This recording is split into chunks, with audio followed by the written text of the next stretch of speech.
আল্লাহ নবীর আনসারী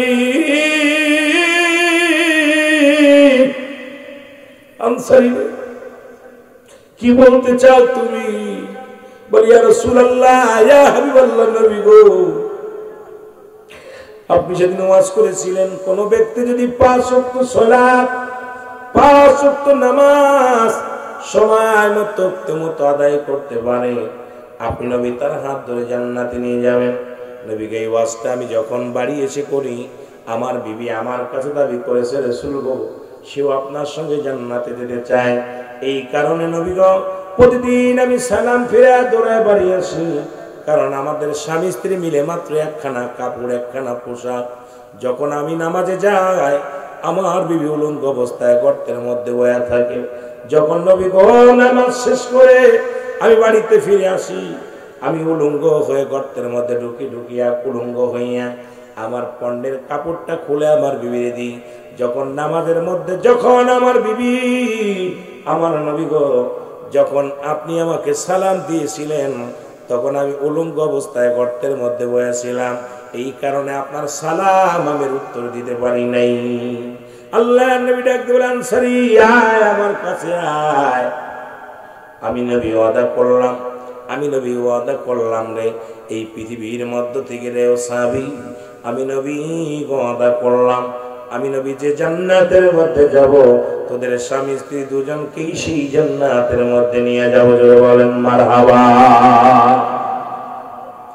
সাতক্ষীরাবাসী, আমার বাবারা, পিরোজপুরবাসী শোনো, আজকে যুব সমাজের উদ্যোগে মাহফিল। যুবক ভাইয়েরা শোনো, আমি যুবকদের বিষয়, কারণ যুবক বয়স হবে জান্নাতি, 18 বছরের যুবক, 16 বছরের যুবতী হবে জান্নাতি। আজকে যুব সমাজ আয়োজিত এই আজকের তাফসীরুল কোরআন মাহফিল, আমি আপনাদেরকে এখান থেকে একটা কথা বলে যাই, একটা মেসেজ দিয়ে যাই। আনসারী যদি এক কাপড়ে স্বামী স্ত্রী নামাজ পড়তে পারে, আজকে এই ফিরোজপুরের জমিনে আমার মন বলে এই জমিনের মধ্যে এমন কোন গরিব নাই যার এক টুকরা কাপড় আছে যে সব চাইতে গরিব মানুষের দ্বারে দ্বারে ভিক্ষা চায়। এর 2-4টা কাপড় আছে, এরপরে যদি নামাজ যদি না আদায় করে, আল্লাহর কসম করে বলি, আল্লাহর আদালতে বাঁচা সম্ভব হবে না।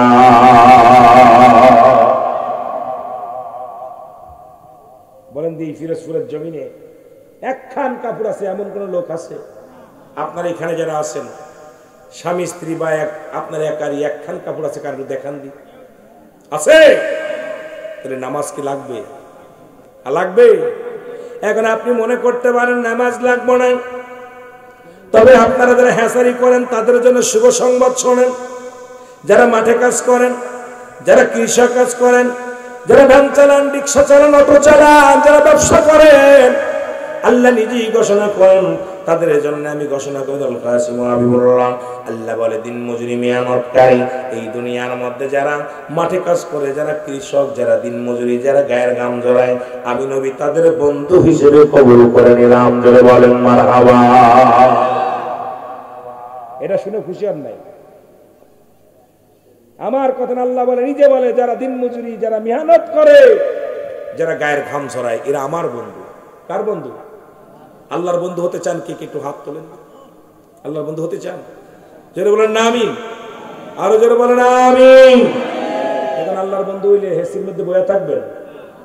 ওলা যারাই না আল্লাহর বন্ধু না, যারা কর্মাট, আসতে পথে যত দেখে আসলাম, প্রাণটা ভরে গেছে, জোড়ায় গেছে প্রাণটা। যেই মানুষগুলো এখন রাত্রে কত কষ্ট করতেছে, হেসারি পানি দিচ্ছে, কেউ দেখাশোনা করতেছে, কেউ খাবার দিচ্ছে, এই আশ্চর্য হয়ে গেলাম। আপনারাও সবাই কষ্ট করেন, কারণ অলস মানুষ দেখলে বোঝা যায়। আল্লাহ নিজে বলে, যারা মেহনত করে, যারা কষ্ট করে, যারা ঘাম ঝরায়, এরা আমার বন্ধু। কার বন্ধু? জোরে বলেন না, কার বন্ধু? আরো জোরে বলেন। আল্লাহর বন্ধু হওয়া ভালো না শয়তানের বন্ধু হওয়া ভালো? মানুষের বন্ধু হওয়া ভালো না আল্লাহর বন্ধু হওয়া ভালো? আল্লাহর বন্ধু। এখন তাই বলে আবার নামাজ ছেড়ে দেন না। চিন্তা করতে পারেন, রুহুল আমিন সিদ্দিকী বলে গেছে যে আল্লাহর বন্ধু আমরা কাজ করি, মাঠে কাজ করি, কিষান দিই, জন দিই, মানুষের বাড়ি কাজ করি, আমরা হেসারি চালাই। আমরা রাসূল পাক সাল্লাল্লাহু আলাইহি সাল্লামের সাহাবী আব্দুল্লাহ আনসারী বলে, বিবি রে, ও বিবি, কথা দিলাম দেখা যাক। প্রতিদিন রাসূলুল্লাহর পিছনে নামাজ আদায় করেন আব্দুল্লাহ আনসারী। সালাম ফিরে আসসালামু আলাইকুম ওয়া রাহমাতুল্লাহ, আসসালামু আলাইকুম রাহমাতুল্লাহ। আনসারী ঘর থেকে মসজিদ থেকে দূরে চলে যায়। রাসূলুল্লাহ বলেন, আমার সাহাবীরা রে, আমি লক্ষ্য করে দেখলাম আজ কটা দিন আমার আনসারী সালাম ফিরায় নামাজ শেষ করে দৌড় দিয়ে বাড়ি হয়ে যায়। কেন আমার আব্দুল্লাহ আনসারী তো এরকম ছিল না। আমি নবী যখন আলোচনা করতাম তারা শুনতো, কিন্তু আমি নামাজ সালাম শেষ করার পর আমার আনসারী কার দেখতে পাই না। কারণটা কি? রাসূলুল্লাহ বলা পর সাহাবীরা বলে, ইয়া রাসূলুল্লাহ, ইয়া হাবিবাল্লাহ, নিশ্চিত আপনার আনসারী দুনিয়ার কোন প্রেমে পড়েছে, দুনিয়ার কোন ঝামেলার মধ্যে আছে। এই কারণে নামাজ শেষ করে দেরি করে না, দৌড়ায়া চলে যায়, দৌড়ায়া চলে যায়। আব্দুল্লাহ আনসারী, ও মুসলমান শোনো, এর দিলের কান্না লাগা শোনো আমার যুবক বাবারা যারা আছেন, বৃদ্ধ বাবারা যারা আছেন। নবীজি চলে গেলেন আনসারী বাড়িতে, সালাম দিলেন, আসসালামু আলাইকুম ইয়া আহলাল বাইত, আসসালামু আলাইকুম ইয়া আহলাল বাইত। একবার নয়, দুবার নয়, তিনবার সালাম দিলেন, রাহমাতুল আলামিন সালাম দিলেন। তিনবার সালামের জবাব নবীজি পাইলেন না।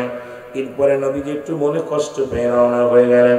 পিছন থেকে আনসারী ফিরেছে, ওয়ালাইকুম আসসালাম ইয়া রাসূলুল্লাহ, ওয়ালাইকুম আসসালাম ইয়া হাবিবাল্লাহ, ওয়ালাইকুম আসসালাম ইয়া রাহমাতুল আলামিন। আমার নবী আনসারী, তুমি তিনবার সালামের জবাব দিলাম, নিশ্চিত আমার মার বুঝতে বাকি নাই, তুমি তিনবারই সালাম শুনেছিল, উত্তর দাও নাই। আনসারী বলে, ইয়া রাসূলুল্লাহ, ইয়া হাবিবাল্লাহ, আল্লাহর কসম করে বলে আমি আজ আপনার সালাম শুনেছিলাম কানে, আমি উত্তর দিতে পারি নাই। সালাম শুনেছিলাম কিন্তু উত্তর দিতে পারি নাই। রাসূলুল্লাহ বলেন, তুমি উত্তর দিলে না কেন? বলে, ইয়া রাসূলুল্লাহ, কেন জবাব আমি দিতে পারবো না? আপনি দয়া করে আমার বাড়িতে যাইতেন, যদি আমার ঘরে যাইতেন, কেন জানাব সালামের জবাব দিই নাই এটা আমি বলতে পারবো। রাসূল গো, আপনি যদি দয়া করে যাইতেন তারপরে আমি বলতে পারতাম। নবীজি বললেন, চলো।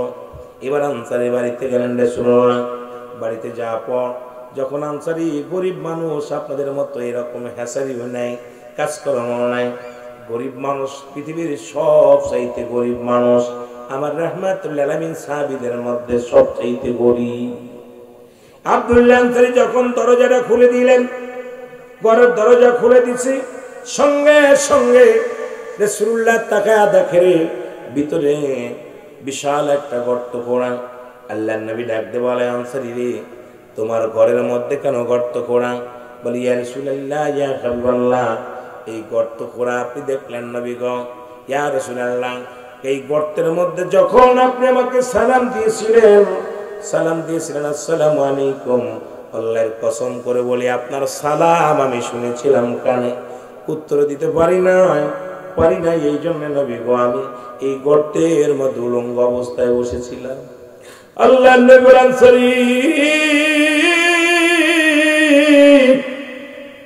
আনসারী কি বলতে চাও তুমি? বলি, ইয়া রাসূলুল্লাহ, ইয়া হাবিবাল্লাহ, নবী গো, আপনি সেদিন ওয়াজ করেছিলেন, কোন ব্যক্তি যদি 5 ওয়াক্ত সালাত, 5 ওয়াক্ত নামাজ সময় মতো আদায় করতে পারে, আপনি নবী তার হাত ধরে জান্নাতে নিয়ে যাবেন।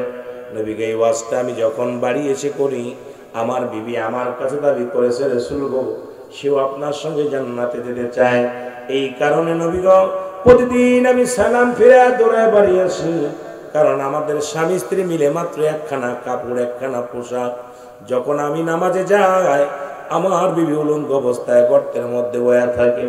যখন নবী গো নামাজ শেষ করে আমি বাড়িতে ফিরে আসি, আমি উলঙ্গ হয়ে গর্তের মধ্যে ঢুকিয়া উলঙ্গ হইয়া আমার পণ্ডের কাপড়টা খুলে আমার বিবিরে দিই। যখন নামাজের মধ্যে যখন আমার বিবি, আমার নবী গো, যখন আপনি আমাকে সালাম দিয়েছিলেন, তখন আমি উলঙ্গ অবস্থায় গর্তের মধ্যে বসেছিলাম, এই কারণে আপনার সালাম আমি উত্তর দিতে পারি নাই। আল্লাহর নবী ডাকতে বলেন, আনসারী আয়, আমার কাছে আয়। আমি নবী ওয়াদা করলাম রে, এই পৃথিবীর মধ্য থেকে রে ও সাহাবী, আমি নবী ওয়াদা করলাম আমি নবী যে জান্নাতের মধ্যে যাব তোদের স্বামী স্ত্রী দুজনকেই সেই জান্নাতের মধ্যে নিয়ে যাবো। জোরে বলেন মারহাবা। সাতক্ষীরাবাসী আমার বাবারা, পিরোজপুরবাসী শোনো, আজকে যুব সমাজের উদ্যোগে মাহফিল। যুবক ভাইয়েরা শোনো, আমি যুবকদের বিষয়, কারণ যুবক বয়স হবে জান্নাতি, 18 বছরের যুবক 16 বছরের যুবতী হবে জান্নাতি। আজকে যুব সমাজ আয়োজিত এই আজকের তাফসীরুল কোরআন মাহফিল, আমি আপনাদেরকে এখান থেকে একটা কথা বলে যাই, একটা মেসেজ দিয়ে যাই। আনসারি যদি এক কাপড়ে স্বামী স্ত্রী নামাজ পড়তে পারে, আজকে এই ফিরোজপুরের জমিনে আমার মন বলে এই জমিনের মধ্যে এমন কোন গরিব নাই যার এক টুকরা কাপড় আছে যে সব চাইতে গরিব মানুষের দ্বারে দ্বারে ভিক্ষা চায়। এর 2-4টা কাপড় আছে, এরপরে যদি নামাজ যদি না আদায় করে, আল্লাহর কসম করে বলি আল্লাহর আদালতে বাঁচা সম্ভব হবে না।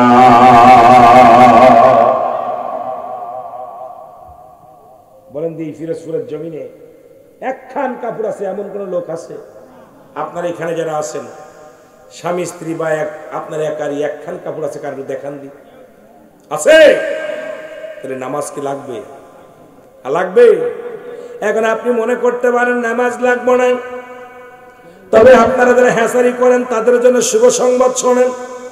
যারা মাঠে কাজ করেন, যারা কৃষক কাজ করেন, যারা ভ্যান চালান, রিক্সা চালান, অটো চালান, যারা ব্যবসা করেন, আল্লাহ নিজেই ঘোষণা করেন তাদের জন্য। আমি ঘোষণা করে আল্লাহ বলে দিন মজুরি মেহনতকারী এই দুনিয়ার মধ্যে যারা মাঠে কাজ করে, যারা কৃষক, যারা দিন মজুরি, যারা গায়ের ঘাম ঝরায়, আমি নবী তাদের বন্ধু হিসেবে কবুল করে নিলাম। জোরে বলেন মারহাবা। এটা শুনে খুশি হন নাই?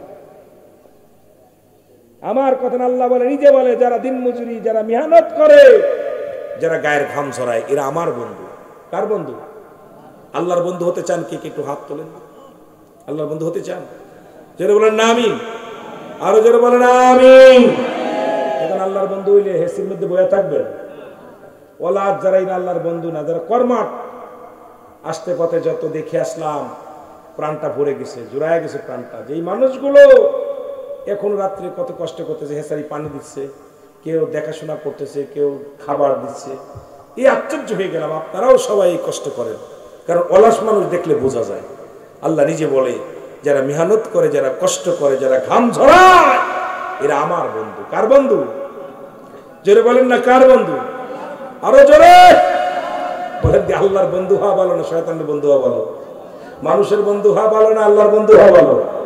আল্লাহর বন্ধু। এখন তাই বলে আবার নামাজ ছেড়ে দেন না।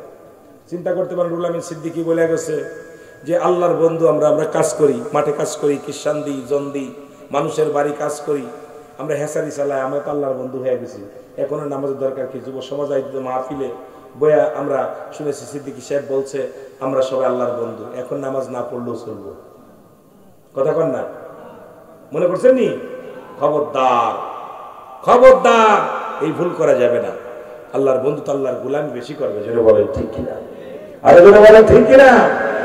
বন্ধু তো বন্ধুর প্রশংসা বেশি করে, বন্ধু তো বন্ধুর ভালোবাসা বেশি, বন্ধুরা তো বন্ধু জীবন ঝুঁকি নিয়ে বন্ধুর প্রেমে, বন্ধুর আপদ বিপদে ঝাঁপিয়ে পড়ে। যেহেতু আল্লাহ আপনাকে বন্ধু হিসেবে কবুল করেছে, আমরা আল্লাহর বেশি বেশি গোলামি করতে চাই। জোরে বলেন ঠিক কিনা? আর একটু জোরে বলেন ঠিক কিনা? একটু মহব্বতের সঙ্গে দুরূদ শরীফ পড়েন। আল্লাহুম্মা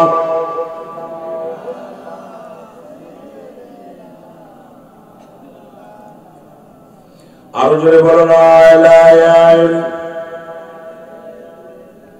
এখন যদি বন্ধু হতে চান যুবক ভাইরা, যুব সমাজ আয়োজিত রাসূলের দরবারে এক যুবক প্রতিদিন নামাজে যাইতেন। বাবা রাসূলুল্লাহর পিছনে নামাজ আদায় করতেন এক যুবক সাহাবী। আমি যুবকদের কথা বলি, বাবারা শোনো, প্রতিনিয়ত 5 ওয়াক্ত সালাত রাসূলুল্লাহর সঙ্গে আদায় করতেন। ইসলামটাকে মানতেন, ইসলামের বিধান মানতেন, কোরআন মানতেন। এই কোরআন অত্যন্ত ভালোবাসতেন, শ্রদ্ধা করতেন। আমার বাবারা, আমার রাসূল যে ঘোষণা করেছেন সেই ঘোষণাগুলো সব শুনতেন, আদেশ নিষেধগুলো মেনে চলতেন। যুবক মুসলমান রাসূল একদিন ওয়াজ করলেন, 2টা জিনিস যে ব্যক্তি হেফাজত করতে পারবে, আমি নবী কথা দিলাম, আমি নবী ওয়াদা করলাম, ওই ব্যক্তিকে আমি নবী হাত ধরে জান্নাতে নিব। এখন আবারও আপনাদেরকে বলি, রাসূলুল্লাহ ওয়াদা করেছে দুইটা জিনিস যে ব্যক্তি হেফাজত করতে পারবে আল্লাহর নবী তার হাত ধরে জান্নাতে নিবে। আপনারা কি আল্লাহর নবীর সঙ্গে হাত ধরে জান্নাতে নিতে এটা চান কি চান না? যে বলেন চান কি চান না? যদি চান, রাসূলুল্লাহ বললেন এই দুইটা জিনিসের মধ্যে নাম্বার 1, এক নাম্বার হলো দুগালের মধ্যবস্তু যেটা জিহ্বা। এই জিহ্বা দিয়ে কাউকে গালি দেওয়া যাবে না, এই মুখ দিয়ে কাউকে ফাহিশা কথা বলা যাবে না, এই মুখ দিয়ে দুনিয়ার মধ্যে মদ গাঁজাইয়া বা পান করা যাবে না, এই মুখ দিয়ে পবিত্র আল্লাহর জিকির করবেন, গুণগান গাবেন, এই মুখটাকে পবিত্র রাখবেন। রাসূলুল্লাহ বলছে দুইটা জিনিস যে ব্যক্তি হেফাজত করতে পারবে আমি নবী তারে জান্নাতে নিয়ে যাব, হাত ধরে জান্নাতে নিয়ে যাব। আর একটা হলো দু পায়ের মধ্যবস্তু যেটা পুরুষ লিঙ্গ স্ত্রীলিঙ্গ, একমাত্র স্বামী স্ত্রী ব্যতীত, স্ত্রী স্বামী, স্বামী স্ত্রী ব্যতীত পৃথিবীর মধ্যে কোথাও পৌঁছায় করবে না। আল্লাহর নবী ওয়াদা করেছে, আমি নবী কথা দিলাম রে এই দুইটা ব্যক্তিকে আমি হাত ধরে জান্নাতে নিয়ে যাব। দুইটা জিনিস যে ব্যক্তি হেফাজত করতে পারবে রাসূলুল্লাহ তারে হাত ধরে জান্নাতে নিয়ে যাবে। যেহেতু যুব সমাজ আয়োজিত, কিছু যুবকদের বলতে হবে, আমার ভাইরা, আমার বন্ধুরা, আমার এই দুইটা জিনিস যে ব্যক্তি হেফাজত করতে পারবে রাসূল তারে জান্নাতে নিয়ে যাবেন। এবার যুবক রাসূলের পিছে প্রতিদিন নামাজ সালাত আদায় করেন, নামাজ আদায় করে। আমার ভাইরা, আমার বন্ধুরা, আমার গভীর মনোযোগ। রাসূলুল্লাহ আমার নবী রাহমাতুল লিল আলামিনের যুবক সাহাবী নামাজ শেষ করে মসজিদের পাশে একটা সুন্দরী নারী প্রতিনিয়ত রাসূলুল্লাহর ওই যুবককে প্রেমের পায়গাম, প্রেমের দাওয়াত দেন। প্রতিদিন তার সঙ্গে মিলতে চায়, তার সঙ্গে মেলামেশা করতে চায়, কিন্তু যুবক ভয় পায়। রাসূলুল্লাহ বলে অপচয় করা যাবে না, অন্যায় করা যাবে না, জিনা করা যাবে না, ব্যভিচার করা যাবে না। রাসূলুল্লাহ সাহাবী, যুবক সাহাবী এই কোনদিন ওই সুন্দরী নারীর দিকে তাকায় দেখে না। আর আজকে আমার সমাজ, আমার জাতি আজকে অবহেলিত শেষ। কারণ কোথাও সারা বাংলাদেশে গ্রাম অঞ্চলে, পল্লীতে টাউনে সব জায়গায় জিনা, ব্যভিচার, অন্যায় ভরে গেছে। ধরে বলেন ঠিক কিনা? রাসূলের সাহাবী কি করলেন? বাবার আমার গভীর মনোযোগ। এই যে মহিলা কি করলেন? প্রতিনিয়ত প্রেমের পাগম দিলেন, কখনো তার কথায় রাজি হলেন না, তার কথায় রাজি হন নাই। এমন একদিন গভীর রাত্রে রাসূলুল্লাহ ঈশান নামাজ আদায় করিয়া সাহাবীদেরকে নিয়ে আলোচনা শোনাইতেছিলেন। একটু বিলম্ব হয়ে গেছে, ওই পথ দিয়ে যাইতেছিলেন যুবক সাহাবী। ওই মেয়েটা কি করলেন? রাসূলের সাহাবীকে ধরলেন, অন্য মানুষ দিয়ে ধরাইয়া নিয়ে গেলেন, ধরাইয়া নিয়ে যে বাড়ির মধ্যে নিলেন, প্রেমের অফার দিলেন, বিয়ের প্রস্তাব দিলেন। মেয়েটাকে ডাক দিয়ে বলে, মেয়েরে তুমি রব্বে কারিমের ভয় করো, আল্লাহর ভয় করো। কারণ এই জীবন নয়, এমন একটা জীবন আসবে যে দেশে গেলে মানুষের বিচার হয়, যে দেশে গেলে মানুষের হিসাব হয়, যে দেশে গেলে মানুষ আর কোনোদিন ফিরে আসে না, যে দেশে গেলে মানুষ আর কোনোদিন আসা সম্ভব নয়। যুবতী রে, তুমি সেই রব্বে কারিমের ভয় করো, দুনিয়ার জিনা ব্যভিচার বন্ধ করো, দুনিয়ার মধ্যে অন্যায় কাছ থেকে ফিরে আসো। যুবতী কি করলেন? কোন কথা শুনলেন না। এবার যুবতী তার গায়ের কাপড় খুলে ফেলল, একটা চিৎকার দিয়ে আল্লাহ বলে একটা ডাক দেয়, রব্বে কারীম।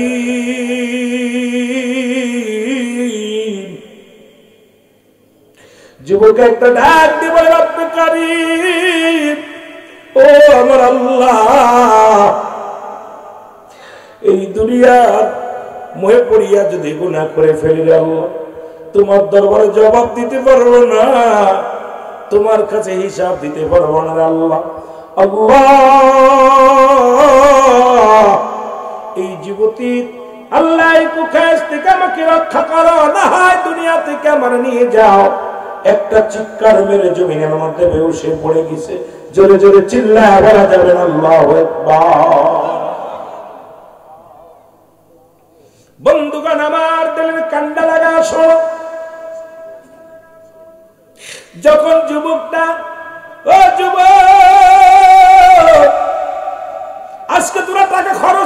বিফলে যাবে না, যুব সমাজ আয়োজিত আজকের মাহফিল বিফলে যাবে না।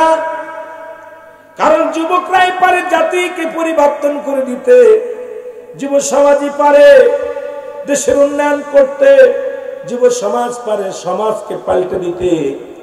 কারণ আল হাসান আল হুসাইন হবে যুবকদের সর্দার, আর আল হাসান আল হুসাইনের সঙ্গে মুসলমান একমাত্র ওই যুবকদের সর্দার হবে।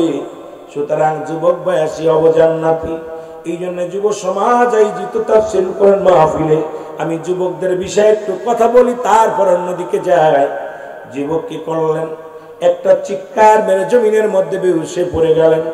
মেয়েটা চিন্তা করে নিশ্চিত যুবকটা মারা যাবে, আর যদি আমার ঘরে মারা যায় মুসলমান জাতি আমাকে কি করবে? আমার বিচার করবে। মানুষ যখন জানতে পারবে আমার বিচার করবে, মানুষ আমাকে অপমানিত করবে। না না, রাতের অন্ধকারে যুবককে টানতে টানতে নিয়ে রাস্তার কিনারায় ফেলে রাখলেন। আমার বাবারা, আমার ফজরের আজান হলো, মজের আজান দাসসালাতু খায়রুম মিনান নাওম। মুসলমানদের ঘুম ভেঙে গেল, মুসলমানেরা নামাজ দাঁড়ায় গেলেন। নামাজ আদায় করতে গেলেন, এক লোক দেখে মুসলমান নবীর সাহাবী দেখে রে যুবক রাসূলুল্লাহ যুবক সাহাবী জমিনের মধ্যে পড়ে আছে। ওনাকে হাত ধরে নিয়ে বাড়িতে গেলেন। বাড়িতে যাওয়ার পর ও মুসলমান শুনে নাও, এবার সেবা যত্ন করতে লাগলেন। একদিন নয়, দুদিন নয়, 3টা দিন পার হয়ে গেল, হুঁশ ফেরে নাই। এদিকে যুবক কি করলেন? ডাক দিয়ে হঠাৎ করে হুঁশ ফেললেন। ডাক দিয়ে বলে, আমার আব্বা জান, আমাকে এক টুকরা কাগজ দেন। কাগজটা দেয়া হলো। এই কাগজের মধ্যে লিখে দিলেন, আব্বা জান, আমি আপনার কলিজার টুকরা সন্তান। আমার কাছে আপনার 14টা হক। 7টা হক হলো দুনিয়ার মধ্যে জিন্দা থাকতে, 7টা হক হলো দুনিয়া থেকে বিদায়ের পরে। আমার আব্বা জান, এই 14টা হকের আমি একটা হক আদায় করতে পারলাম না। এই দুনিয়া থেকে যদি বিদায় হয়ে যায়, আমি যুবক আপনার কাছে ক্ষমা চাইবো আমার আব্বা জান। ও আমার যুবক বন্ধুরা শোনো,